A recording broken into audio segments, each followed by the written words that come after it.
हाँ बेटा, 7th class का मैंने लिया है 5वां चैप्टर पंडिता रमाबाई, क्योंकि 4 चैप्टर मैं पहले की वीडियो में पढ़ा चुकी हूँ। तो एक बार ध्यान से देख लेना। पंडिता रमाबाई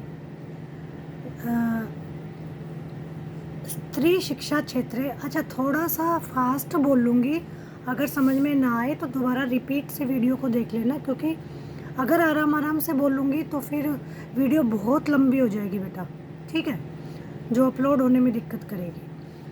अच्छा, पंडिता रमाबाई, रमाबाई के बारे में सब कुछ बताया गया है। रमाबाई कौन थी वो हम इस पाठ में जानेंगे, ठीक है।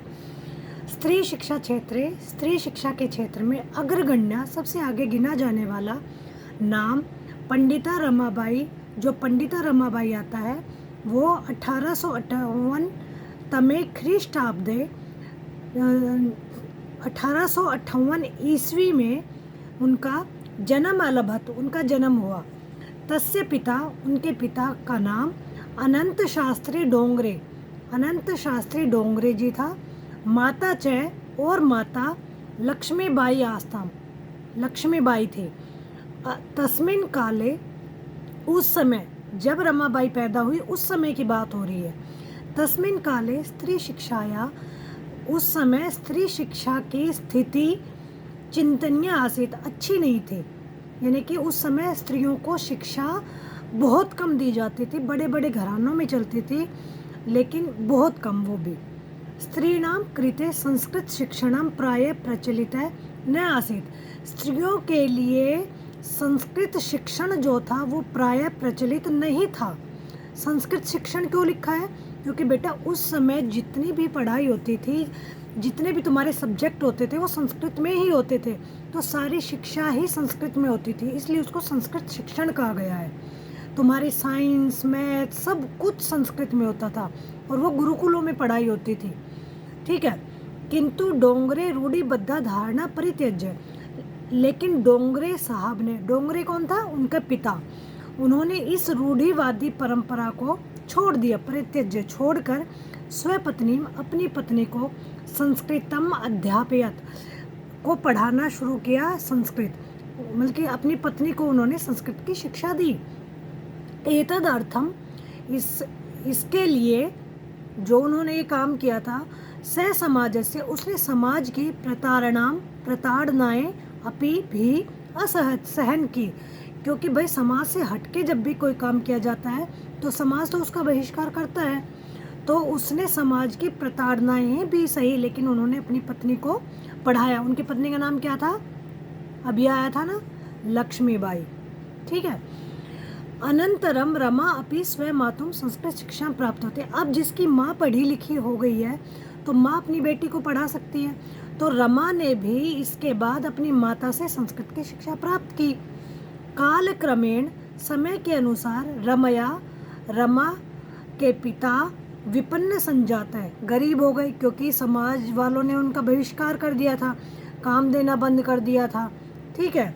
तस्य पितरौ, उसके माता पिता, ज्येष्ठा भगिनी, बड़ी बहन, च और दुर्भिक्ष पीड़ित दिवंगता, उसके माता पिता और बड़ी बहन दुर्भिक्ष पीड़िता, दुर्भिक्ष पीड़िता होता है बेटा अकाल पड़ने के कारण भूख से तड़प कर, दिवंगता स्वर्ग सिधार गए, यानी कि क्योंकि उनका काम धंधा ठप हो गया था, वो गरीब हो गए थे, खाने के भी लाले हो गए थे, तो उस गरीबी में एकदम से अकाल और पड़ गया।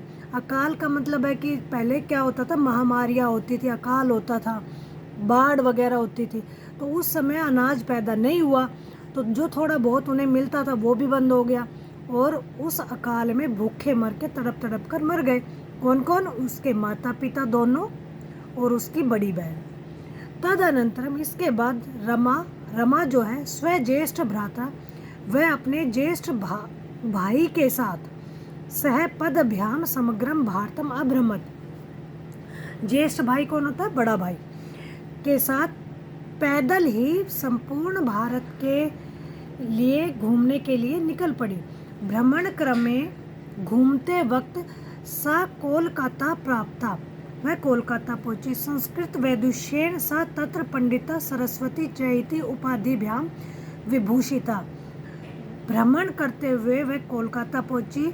संस्कृत की विद्वानता के कारण उन्होंने, किसने, रमाबाई ने, सा आ रहा है, सा का मतलब वह, तत्र वहाँ पर पंडिता और सरस्वती ये उपाधियाँ हैं। जैसे किसी के नाम के आगे लग जाता ना डॉक्टर, वकील, जज, ऐसे ही ये भी उपाधियाँ हैं। पंडिता और सरस्वती की उसे उपाधि से विभूषित किया गया। वहाँ पर उसकी संस्कृत की शिक्षा का सम्मान हुआ। तत्रैव सा ब्रह्म समाजेन प्रभाविता वेद अध्ययनम अकरोत्। वहाँ पर उसने ब्रह्म समाज से प्रभावित होकर वेदाध्ययनम किया। पश्चात सा, इसके बाद वह स्त्रीणाम कृते वेदादीनाम, स्त्रियों के लिए वेद आदि, शास्त्राणाम, शास्त्र आदि की शिक्षा के लिए उसने आंदोलनम प्रारब्धवती, आंदोलन उसने शुरू कर दिया। ठीक है। 1880 तमे ख्रीष्टाब्दे, 1880 ईस्वी में स विपिन बिहारी दासेन सह, उसने विपिन बिहारी दास जी के साथ बांकीपुर न्यायालय, बांकीपुर के न्यायालय में यानी कि कोर्ट में विवाहम अकरोत, विवाह कर लिया। वहाँ पर उसने किसके साथ विवाह किया? विपिन बिहारी दास जी थे, उनके साथ। ठीक है। सार्धेक वर्षात अनंतरम तस्य पति दिवंगत है। सार्धेक वर्षात होता है 1.5 वर्ष, 1 साल और 6 महीने। सार्ध एक यानी कि 1 और आधा, 1.5 साल के पश्चात अनंतरम तस्या पति, उसके पति जो थे, दिवंगत है, स्वर्ग से धार गए, यानी कि वो भी नहीं रहे। तद अनंतरम सा पुत्रया, इसके बाद वह अपनी पुत्री मनोरमा मनोरमा के साथ जन्मभूमि महाराष्ट्र प्रत्यागच्छत, अपनी जन्मभूमि महाराष्ट्र में वापस आ गई। उसकी जन्मभूमि क्या थी? कहाँ हुआ था उसका जन्म? अभी ऊपर आया था ना, तो महाराष्ट्र प्रदेश में वो वापस आ गई, वो उसकी जन्मभूमि थी। ठीक है। नारीणाम सम्मानाय शिक्षायै च सा स्वकीयम जीवनम अर्पितवती। स्त्रियों के सम्मान और शिक्षा के लिए उसने अपना सारा जीवन अर्पित कर दिया। हंटर शिक्षा आयोगस्य, हंटर शिक्षा आयोग के सामने नारी शिक्षा विषये, नारी शिक्षा के विषय में सा, उसने स्वमतम प्रस्तुतवती, अपने विचार प्रस्तुत किए, अपने मत प्रस्तुत किए कि शिक्षा में कहाँ सुधार होना चाहिए और कहाँ नहीं होना चाहिए। सा उच्च शिक्षार्थम, देखो पढ़ने की लालसा उसमें कितनी थी। सा वह उच्च शिक्षार्थम, उच्च शिक्षा के लिए इंग्लैंड देशम गतवती, इंग्लैंड गई। तत्र ईसाई धर्मस्य, वहाँ पर वह ईसाई धर्म में स्त्री विषय का उत्तम विचार है, स्त्री के बारे में जो ईसाई धर्म में लिखा हुआ था उत्तम विचार, उन उत्तम विचारों से वो प्रभाविता जाता, बहुत प्रभावित हो गई। उसने ईसाई धर्म को पढ़ा, ईसाई धर्म में स्त्रियों के बारे में जो जो लिखा था उन बातों से वो प्रभावित हो गई।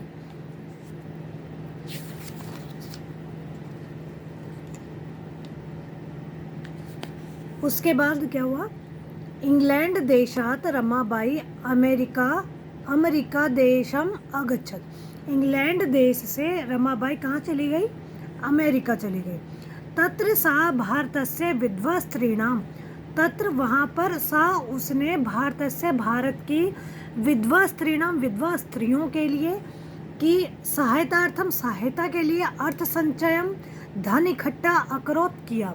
वहाँ पर कहाँ पर जाकर? अमेरिका में जाकर उसने, वहाँ पर भी वह अपने देश की विधवा स्त्रियों को नहीं भूली थी।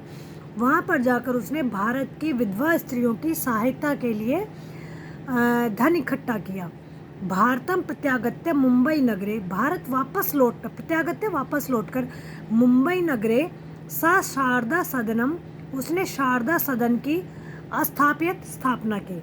अस्मिन आश्रम में, इस आश्रम में निसहाय, बेसहारा स्त्रियां निवसंती, इसमें रहती थी। तत्र स्त्रिय, वहाँ स्त्रियां मुद्रण टंकन काष्ठकला आदिनांच, मुद्रण टंकन होता छपाई, टाइपिंग, ठीक है। कास्ट कला लकड़ियों की कलाकारी, लकड़ियों से छोटी छोटी चीज़ें बनाना। प्रशिक्षणम अपि लभन्ते स्म, वो वहाँ पर इन चीज़ों का प्रशिक्षण लेती थी। किस चीज़ का? मुद्रण टंकन, टाइपिंग का, लकड़ियों की चीज़ें बनाने का। परम इदम सदनम पुणे नगरे स्थानांतरित जाता, लेकिन कुछ कारणों से ये जो सदन था, ये जो संस्था थी, उसको पुणे नगर में स्थानांतरित कर दिया। पुणे नगर से समीपे, पुणे नगर के समीपी केड़गांव स्थाने, एक केड़गांव नाम का स्थान है जहाँ पर उन्होंने मुक्ति मिशन नामक संस्थानम स्थापित। ठीक है, केड़गांव के स्थान पर उन्होंने मुक्ति मिशन नामक संस्थान की स्थापना की। भाई एक तो उसने शारदा सदन बना लिया था पहले, वो आ गया पुणे नगर में। अब पुणे नगर के पास ही उसने एक और सदन खोल दिया। देखो इस चित्र में भी दिया हुआ है, ये उसी का ही है, मुक्ति मिशन का। ठीक है, मुक्ति मिशन की उन्होंने स्थापना की कि नाम संस्था स्थापित है, नामक संस्थान की स्थापना की।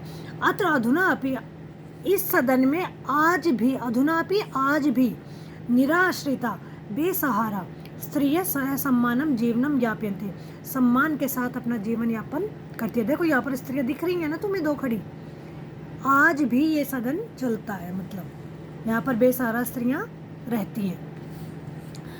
1922 तमे ख्रीष्टाब्दे, 1922 ईस्वी में रमाबाई महोदया का निधनम अभवत, निधन हो गया।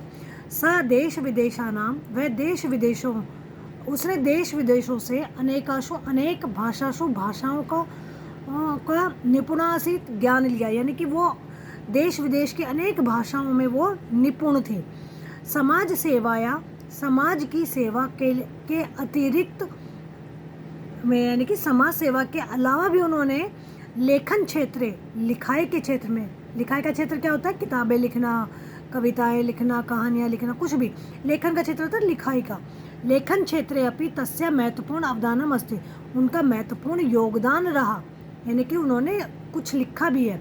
स्त्री धर्म नीति, एक तो ये किताब का नाम है उनका, स्त्री धर्म नीति। हाई कास्ट हिंदू वीमेन, स्त्री धर्म नीति और हाई कास्ट हिंदू वीमेन, ये दोनों स्त्रियों के ऊपर उन्होंने एक बुक लिखी है।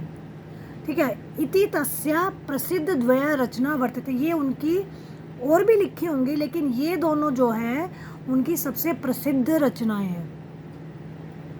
ठीक है, ये थी बेटा इस पाठ की हिंदी। अभ्यास मैं अगली वीडियो में समझाऊंगी। ओके, समझ में आया? नहीं आया तो इसको दोबारा से वीडियो को देख लेना। कोई शब्द समझ में ना आए उसको नोट कर लेना, उसका अर्थ मैं अगली वीडियो में फिर बता दूंगी जब तुम पूछोगे। Okay, bye.